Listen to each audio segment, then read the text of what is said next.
Hello, listeners. Welcome back to Story Waves, the show where tales teach us more than just language. Today's episode is all about the tale of Strong Wind, an ancient story from an East Coast Canadian tribe filled with mystery, wisdom, and a touch of the supernatural. I'm Jamie, your host. And I'm Taylor.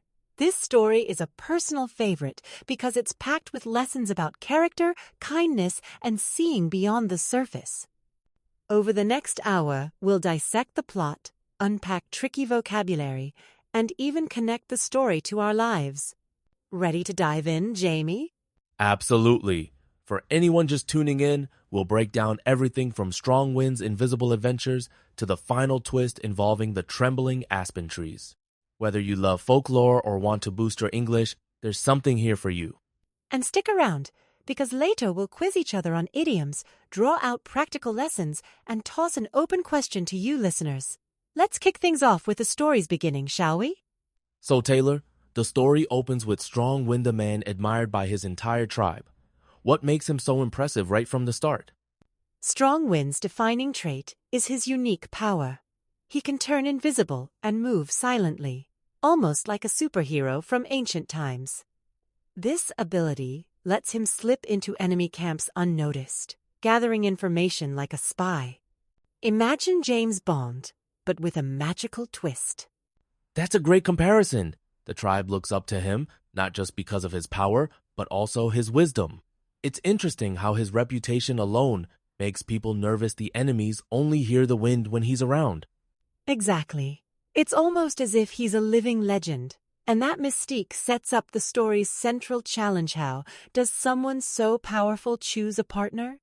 Moving along, let's talk about Strong Wind's decision to find a wife.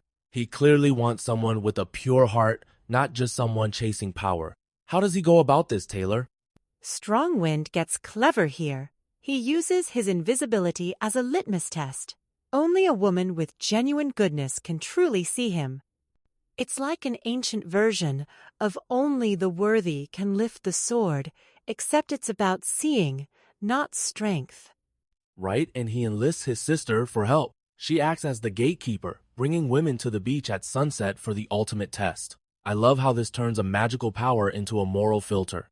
It flips the script on traditional fairy tales where beauty or status wins the day.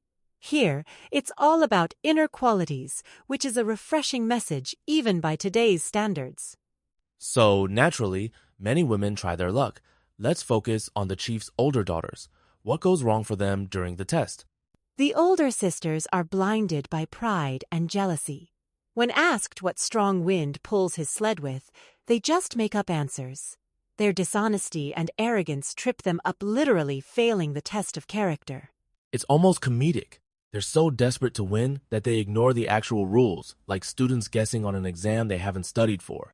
It's a classic case of faking it and falling flat. Exactly.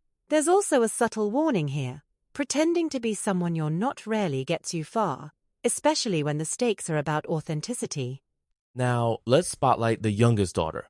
She's treated terribly by her sisters, forced to wear rags and mocked constantly.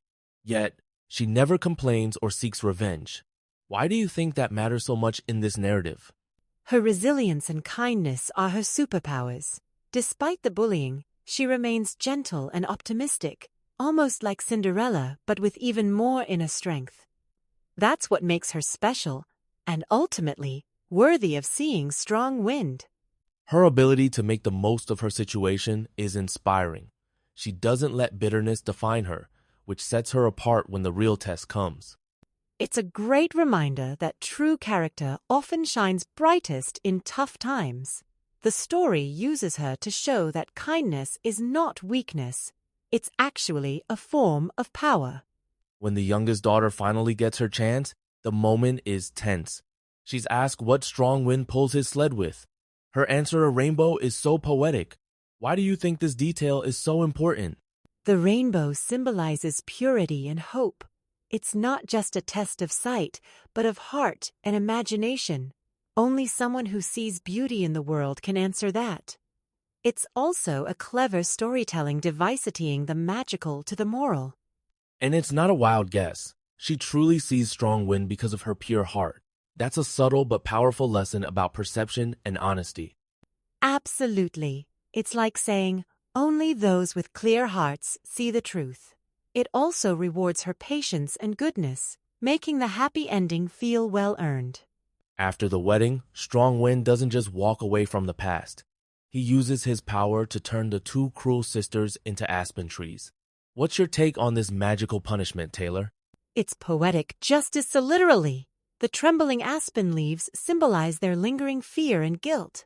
It's a cultural way of explaining a natural phenomenon through story kind, of like why owls are wise in Western tales. And it's a reminder that actions have consequences, even if they're not immediate. The sisters' transformation is both a punishment and a lesson in humility. Exactly. Plus, it adds a layer of myth to everyday life. Every time the wind shakes the aspens, people remember the story so the lesson lives on. Now for our favorite part, let's tackle 25 new words and idioms from the story. I'll toss them to you, Taylor, and you can break them down with examples. Ready? Let's start with looked up to. Sure. Looked up to means to admire or respect someone. For example, I always looked up to my older brother because he was so brave. Next word? How about make up one's mind and make fun of two phrases that popped up a lot? Make up one's mind means to decide. Like, she finally made up her mind to study abroad. Make fun of means to mock or tease, as in, they made fun of his accent, which was really unkind. Great. Let's try look down on, pull someone's leg, and bring up. Look down on means to think you're better than someone. He looked down on people who didn't go to college. Pull someone's leg is to joke or tease, like, are you pulling my leg? Or is that story true? Bring up means to mention a topics. She brought up the idea at the meeting. Let's rapid fire the rest. Litmus test, gatekeeper, flip the script, trip up, fall flat, make the most of, resilience, well earned, poetic justice, lingering, humility, myth, supernatural, worth, perception, authenticity, bitterness, patience, and consequences. Wow, that's a list. A litmus test is a decisive test like her reaction was a litmus test for honesty. A gatekeeper controls access. Flip the script means change the usual way. He flipped the script by apologizing. Trip up is to stumble. Fall flat means to fail. Make the most of is to use fully. Resilience is bouncing back. Well earned means deserved. Poetic justice is fitting punishment. Lingering is lasting. Humility is modesty. Myth is a traditional story. Supernatural means beyond natural. Worth is value. Perception is how you see things. Authenticity is being real. Bitterness is lasting anger. Patience is waiting calmly. Consequences are results. Each of these can be used in daily English, like, her patience paid off, or he values authenticity in friendships. Let's tie this story to our own lives. Taylor, has there been a time when being genuine or patient paid off for you, just like the youngest daughter? Definitely. I remember when I applied for a job and, instead of exaggerating my skills, I focused on being honest about what I could learn. That authenticity actually impressed the interviewer. It's amazing how, like in the story, being true to yourself sometimes opens the right doors. That's a great takeaway. For me, the lesson is about not letting setbacks or mean people change your core values. Life will always have older sisters, but staying kind and resilient pays off in the long run. Exactly. The story's message is timeless. Your character is your superpower. Whether at work, school, or home, being genuine and treating others well brings real rewards. Now, for our listeners, if you had a power like Strong Winds, how would you use it to find true friends or partners in today's world?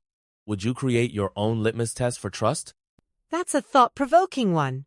Maybe you'd look for kindness in small actions, or see who supports you when you're struggling. We'd love to hear your thoughts, share your ideas on our social media or in the episode comments. Before we sign off, a quick reminder. Every story you learn is a step closer to mastering English and understanding different cultures. Don't be afraid to make mistakes or ask questions along the way. Absolutely. Stay curious, practice a little every day, and remember learning a language is a journey, not a race. Thanks for joining us on Story Waves. We hope Strong Wind's tale inspires you as much as it did us. Until next time, keep your heart open and your mind curious. Goodbye, everyone. See you soon, and happy learning!